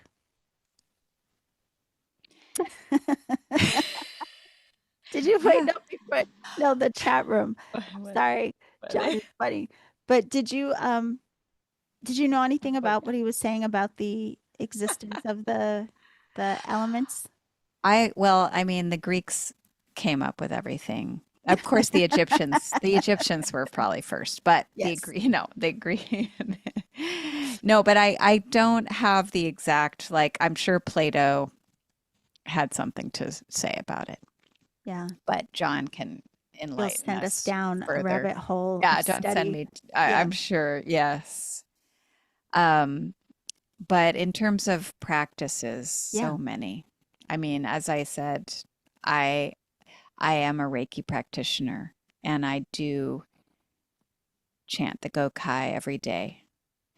And I love the use of, like, I love mantra because I do believe in the in healing of sound Yeah. healing. And I remember a time when that wasn't the case and when I was uncomfortable with chanting, Can you you tell know. us too what this does for you? Just for people who may not practice any of this and they're like, well, what does chanting do? What does it do for you? Chanting, it's almost like it tunes your body to a frequency that is all juicy you. It's full of your beautiful essence energy, especially when you are able to do it with like a real without doubt in your mind, without second guessing in your heart, you know? Yeah. So it's like, it's a process, you know, but actually chanting can help you get through that process. I also have attended many like retreats, like like long retreats where I've been guided in chanting with others, like huge groups of people chanting together. There's nothing like that to help you Mm-mm. then go off into your own place and do it and just remember that. Like imagine like those Gregorian chants you can listen to. It's like, oh my God, it just like goes through your body. Your body resonates with that and it's so cleansing and Wait, I just want to say, because I don't want you to go on to something else that you do until we share this piece of it, because this was game changing for me when it came to chanting. And I think you probably know what I'm going to say. So, one of the things with everything, even with meditation, we always start by finding our seat, like positioning your body in such a way that it is open and receptive and allowing of life force to move more freely. So you sit with your tailbone untucked and you may have your shoulders rolled back just to open the heart center. We did this in one of the happy hours. You can go back and see. We did a whole guided thing on it, right? But specifically with chanting, this changed the game for me because at first, let's say for example, I went to your point, I went to Deepak Chopra when he used to have a center here in San Diego. At his events, there would be like 300 people in the room, and they would have us chant Om, but everybody was doing it at their own pace, their own pitch, and it was just like being in a symphony of this beautiful frequency. But at the time, I don't know if I knew by then, but I was chanting like from my chest, you know? So, like, even for all of you listening, if you, for yourself, even if it's a whisper, if people are around, if you take a deep breath and you bring your attention to your chest and inhale, and then when you exhale, exhale from the chest and Om, like Om, but from your chest, slow on your exhale, and just notice what it feels like. But then if you're sitting in a nice position and this time when you inhale down into your lower abdomen and let your mind go down into lower abdomen and hold it. Hold your awareness, your attention in the lower abdomen. And this time when you exhale and chant Om, do it from that lower space and notice what that feels like. It makes a huge difference. Okay, just wanted to give people that tip. Go ahead. Go ahead, Melindy. I'm still Chant doing from the that. I'm Hada. still doing that. Yes. I can't I can't think Chant from straight. the But yeah, depths. it makes a huge difference and then it affects your Mhm. speaking even. And you're Yeah. like, "Oh my God, I'm speaking." Blah, blah. Or versus like I I got mean it. yeah. Um yeah, I've kirtan too. Like if Mm. you've ever had that Oh, opportunity to be doing Renata. kirtan. Mm, If Renata is yeah. still in the chat, Renata is a kirtan. What do you call them? Performer? I don't know. Oh, I love you. I Renata, love that. yeah, facilitates Yes. kirtan Okay. things. Well, Yes. they're transformative too. And just that being with a big group of people all singing, and being in rhythm together with voice is just incredible, very Yeah. powerful, very Yeah. powerful. And it's like you're like, oh my God, humans are meant to do this together. This is part of it. This is what we're missing. We are very isolated, and everybody's, and that no, there's I know that there's singing in church, and there's but Yeah. there's something about combining it in different ways and different. It's all the same, when we get together with people and Oh, it really raises up the frequency of everything. you just And reminded me saying church. If you've ever been to a Baptist church, oh my good gracious. yeah. The choir, you'll be like either up jumping and clapping, or if it's a funeral in a Baptist church, oh my God, like it'll take you out. It'll take you out. But you just remind me of the beauty and the power of sound and vibration, but really recognizing how, again, it's something that's built into us. Like you can literally create energetic shift within yourself using your own voice and your own vibration. So it's amazing. Bon nuit. M squared said great gratitude with abundant Badri, affinity. Is that how you say it? Bonne nuit. Yeah. Bonne nuit. I did terrible in French. Much better in Spanish class. Bonne Oof. nuit, chérie. Bonne nuit. Bon Bonne, rêve. bonne, bonne nuit.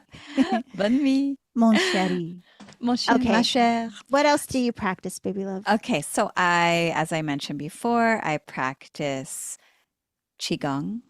Oh, yes. Um, and I that's a daily practice, but it's also just like it's like very like I start with these just foundational like positions with which is like standing meditations. Yes. So it's not a lot of like movement. It's like it's standing meditation.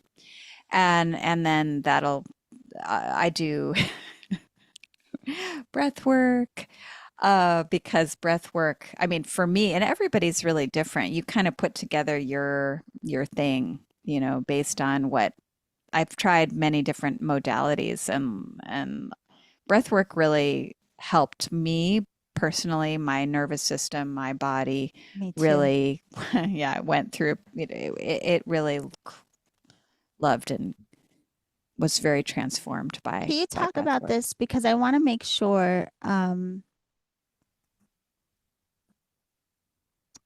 sorry. Yeah. John said next week I will be doing my first ever live reading event in North London. Never done one before. I Oh. figure that if I tell people I respect a lot, then I can't chicken out. Oh, That's fantastic, congratulations. How John. exciting. Yes. Oh, if you share the information with us, we'll share it with there's another podcaster on Awakening Airwaves who lives in your neck of the woods. So if you want. No So chickening out, yeah, no John. It's chickening going to be out. amazing. You're going to be amazing. Very, Everybody's going to very love cool. it. Very cool. That's one. Okay. But I wanted to, bring in how this helps us in our daily life too, these practices, because again, with the dance of light and dark, really the key of why we wanted to talk about this is so we can all recognize our own light and shadow, start to embrace it more, come into relationship, da da da da da. But also to highlight, we all have both. Okay. Like we all just need to accept that. We all have dark, we all have shadow, we all have this expression of light. Even the people you think that do not, they do.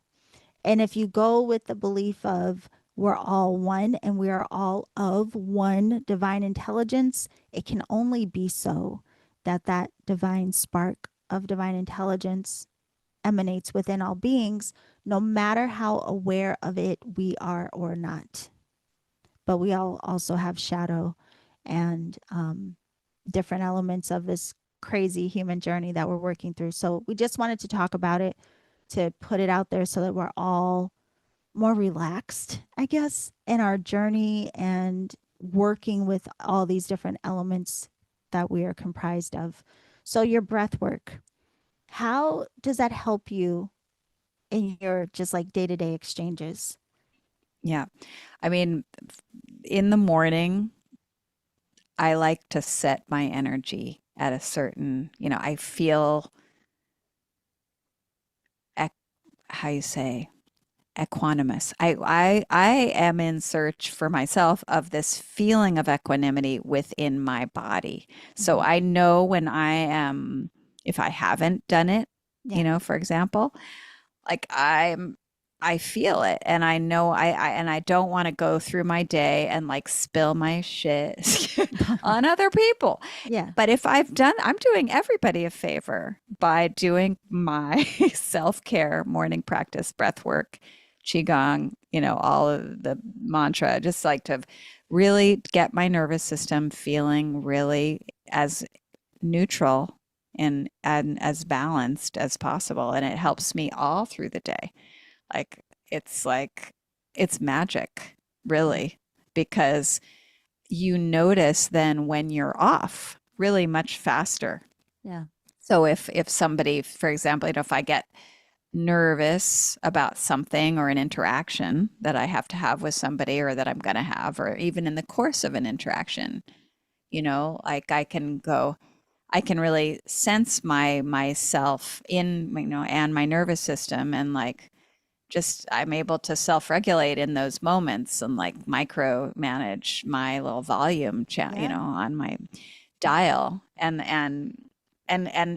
also it's all weaved into compassion and to love, because there's my purpose behind all of the work and all my morning practices are to serve not just myself, but everyone else and my highest good and their highest good as Yeah. well. So me showing up in my stress, in my worry, in my fear, in my doubt, in my tightness is not going to help anybody, and certainly not helping me. So yeah, that. And sometimes part of the qigong, I just have to say this, is laughter. Oddly enough, I mean, not oddly at all. I really believe laughter is a huge, important alchemist. It's really, really important to be able to laugh every day, even if it's like, I believe in the laughter yoga, Yeah. even when you're like, and you don't feel like it, you're gonna, it Yeah. works. It's incredible, and I think it doesn't mean that I'm not sad about stuff or whatever, but I'm like, okay, wait, I know I'm gonna laugh about, let me turn this into laughter somehow real quick. Like that's really important. Like lighten Yeah. up, everybody, Listen, because I life told you, sucks. you know that I Friday nights are my stand-up comedy. That's what I do. That's how I unwind the end of the week. I can't wait to get to watch some stand-up comedy because I love to laugh. I've loved stand-up my whole life though. Even as a little kid, my mom let me watch whatever. So I've always loved stand-up, but I love to laugh. Unless you tickle me. I hate that. That's not I don't like that. That's different. Yeah, that does not feel good. Mm. John says I want what I do to make a difference in the lives of others. Um, hold on. Okay. So with John, yes. So this is the beauty of though, a lot of us may have this like deep desire to be so purposeful. And in this work, you do start to recognize that your work is primarily through your expression, through the expression of your elements, through the expression of just your beingness, your existence. So it's one of those things of, yes, we can do like, I guess what would seem like blatant acts of kindness or these sorts of things. But even something as simple as smiling at a stranger is an incredible act of kindness, and we all know what that's like. Like you could be having a crap day and then all of a sudden someone just says something nice to you or acknowledges you in some way and it creates such a shift and it's just exactly what you needed. So I just say that to say, we can all start to recognize even more of how our presence alone can be a gift. No matter if you want to be a jerk face or you want to be kind, your expression is a contribution into the collective and to everyone that you come into connection with. And so thankfully we can do that in a variety of ways. We appreciate that you always come and join us, John. That is an act of kindness that we appreciate deeply, truly, like not even being fun, like honest to goodness. And so thank you for always being so kind and coming to share with us. Yvonne says, what if your physical is stronger than your mental? What do you mean? Mm. If your physical is stronger than your mental, you mean like I can't control the rage in my body, even like so my mind, like I can't calm my mind before my physical wants to leap into action type of thing? Tell me Or more. like, or like, What does that mean? or like Arnold Schwarzenegger body, you know. Like my body is strong, my mind is weak. His I mind is mean, not. no, his mind is not, but I'm He's saying, I very, mean, no, yeah, no, no, for a I know. lot of us, this could be Yeah, so. But yeah, I'm yeah, very curious of what she means. yeah, Please yeah, give me us some too. more. More and more. John says laughter is the best medicine, and he says he returns to the channel because it's amazing. He always learns so much. Thank you. Oh, and hopefully you have some fun while you're here, but really appreciate that. That's what we want to do. Like, Yolanda, this is the Yolanda's like, how about we have a happy hour on our shadow? Yay! Come on.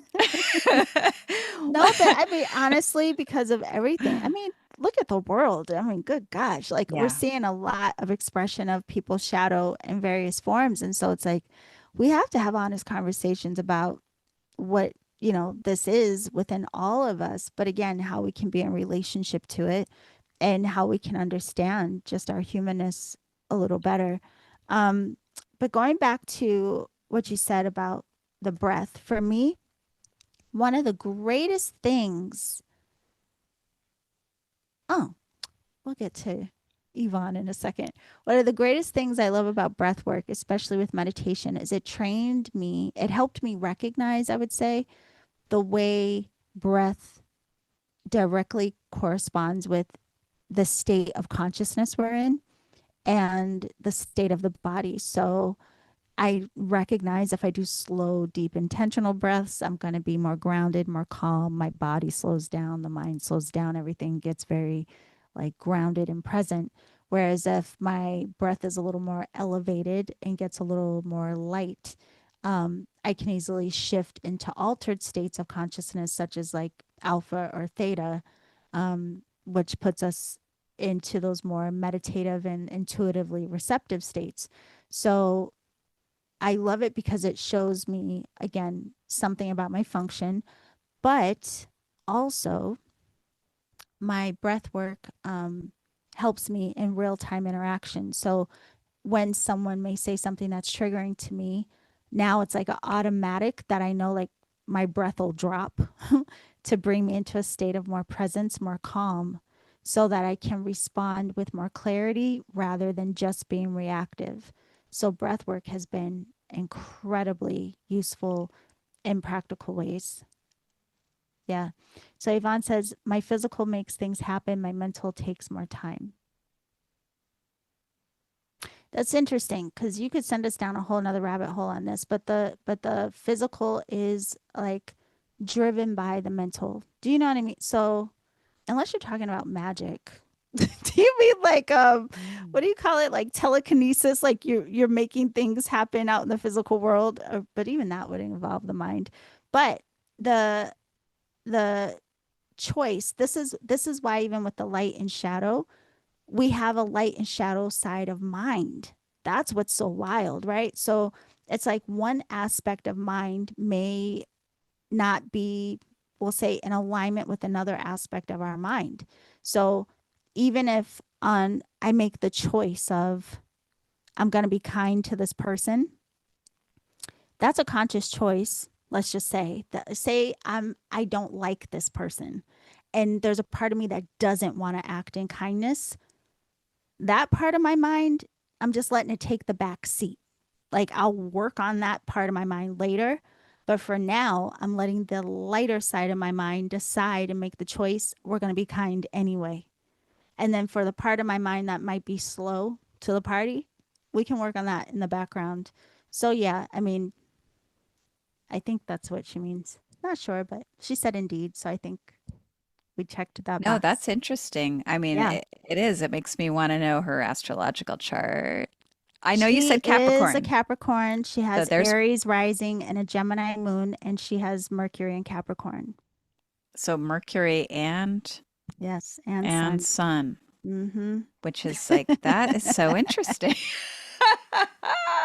We could just give her a shirt that just says "Do the right thing." I feel like Do that the was the right thing. mantra of how she raised me. Like, listen, just do the right thing. Do the right When it thing. That's comes great. to when people say, "Oh, did you grow up religious?" I said, "No." My mom said, "Just be a good person." That I mean, that was she's just very to the point.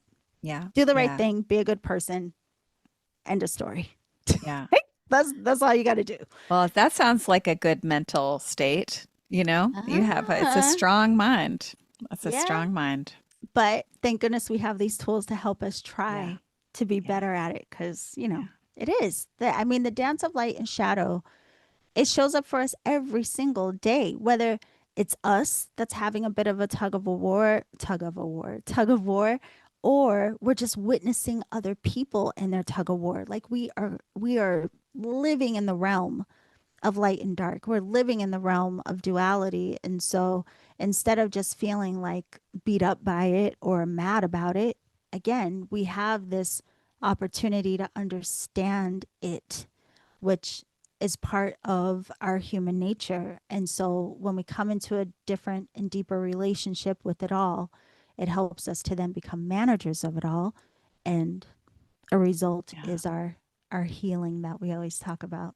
I But it's day loved by I day. love that. Yeah, I love to understand. Like every day I'm like, teach, show me something new about Oh, humans, like yes. what is fascinating to Yeah. like learn from all the aspects of the zodiac, like all, not just Yes. zodiac. I mean, it doesn't have to be astrology, but like Mhm. we're all so interesting and unique. And Yeah. like we all have these different like currents of energy that run through our system. And that, sometimes we're acting out of this one or that one or the other. And it's just like we get to tinker with it all and be like, as I said before, like be a little mad scientists, Yeah. and, hopefully laugh along the way. Also, like, don't take things too personally, not even Yeah. your own self. In, Yes. that's always helpful. Like to just remember, which is not easy to do, but like, it's like, and like also just for me, when I do the basic meditation, sometime I'm just sitting and I'm like, my inhale is like this too, and my exhale is shall pass. This Yeah. too shall pass sometimes, or just this, that's all, and then Yeah. you're just like, oh, you're kind of washed clean and you bring it, hopefully, you don't run off the meditation, cushion and go yell at your mom because I don't mean your mom. I'm talking about my mom now. Now your mom is here. I'm not being specific. I swear. I'm Uh, talking about, like just uh, you're not going to act out, well, my mom drives me crazy. Mom, put the truth in the chat. What do I say when we're on the phone and you start driving me crazy? What do I say that you always mock me for saying? It's a real short, I it's really very want to hear short. this. I Yes. really want to see this. And she should laugh as she's saying it, actually, because she laughs because she knows it's coming. I'm going to say one phrase just to wrap it up. Yeah. But I do want to say too, it's very important to know in this work in terms of like, what do you call it? Dancing with our light and our shadow. That again, the tougher aspects of what we go through, and even the different aspects of, like our behaviors and things. I say, bye, mom. She said, call you later. But yes, I do. I say, I'll call Okay. you later. Call you But later. it starts with bye, mom. And she usually will tease me before I can say it. She'll say it. She'll be like, bye, mom. Yes, call you later. So anyway, but it's important for all of us to know that it's also a good practice to sit with the shadow. Don't try to avoid it. Don't try to deny it. Like if you are angry, you are upset, you are feeling some kind of way, don't go like, oh, I'm just going to push that to the side. Like you might have to in a moment because maybe you're in a situation where you literally can't sit with it in the moment. But make sure that when you do have the time, you sit to acknowledge you.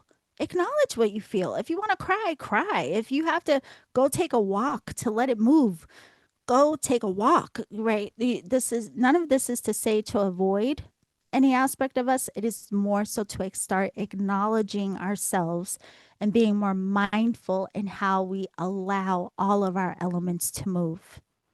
Yeah. Light cannot exist without darkness. This is true. And the more we, can accept that, the more again we can integrate our light with our dark. Perhaps we need the darkness to learn and appreciate what is good. Yes. I mean, so many people, we have a couple minutes left. So many people talk about this is earth school, right? We came here to learn. We came here to bump against things. We came here to dance in the light and the shadow. That's what we came to do.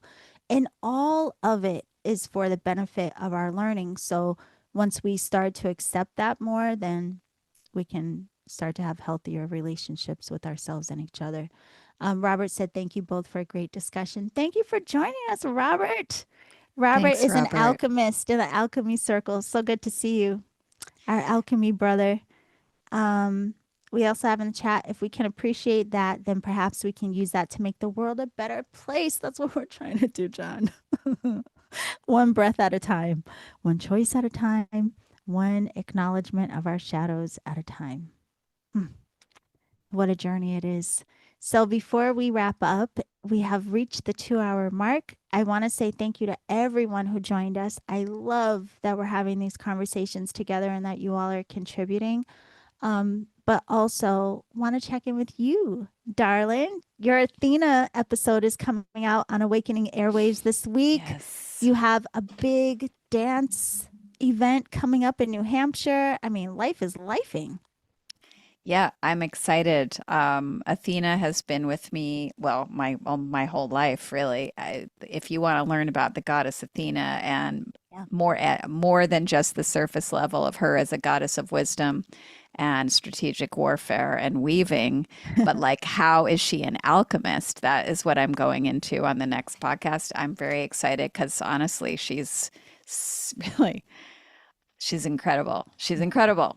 And it's like, really, she is an alchemist. And all of her stories in Greek mythology relate to that. So that's cool. I'm really excited to be talking about like Greek myth, but in terms of like our own energy work, like practical, how they can come into play in our lives. So that's Yes. fun. Yeah. And then, of course, I really do believe in the power of getting together in groups, community for dance, for rhythm, for circling up and doing circle dances and being together and having fun no matter what else is, going on. It's serious fun. Yeah, it's not just fun. It's like real.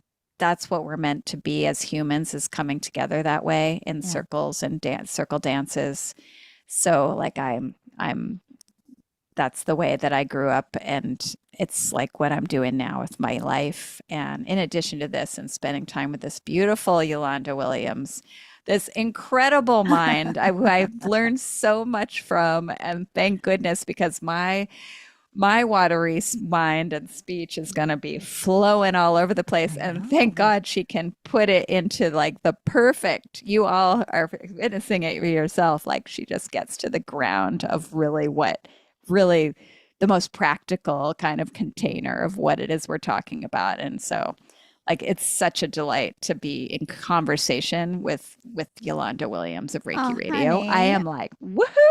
Well, I'm I love you and I love your, listen, I love the way you describe things, your metaphor, your movement, and all the things. And it's funny you say, because I was going to say for everyone listening, if you are interested in doing some body alchemy and very beautiful movement, Melinda is in Massachusetts, but if you're not there, she does sometimes offer classes online that you can join virtually, and she guides you through just beautiful movement that also ties in with all of this energy work. So you really want to check out her work. After the live is over, I have to go in and then put in all the details in the show description.